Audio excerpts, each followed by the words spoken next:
ময়নার মা, তুমি শুধু তোমার নিজের কাপড় ধুচ্ছ, আমার কাপড়গুলো নাও। তুমি তো আমার কাপড় ধোও না, তাই আমি নিজেরটা করি। ময়নার মা, বাজারটা নাও, রান্না করো তাড়াতাড়ি। দেখতে পাচ্ছ না আমি কাপড় ঝুলিয়ে রাখছি, রান্না করতে কিছু সময় লাগবে। ময়নার মা, এই নাও, বাজার থেকে বড় মাছ এনেছি।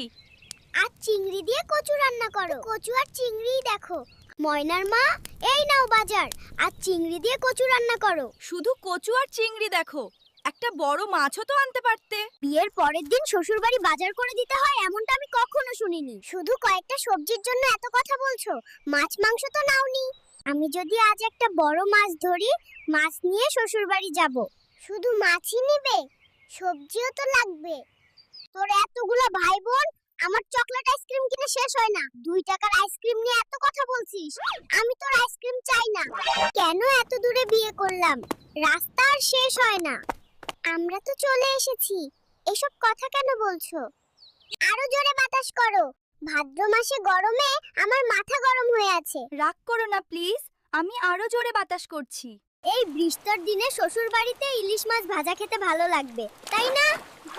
হাই হাই, এ কি হয়ে গেল গো, আমার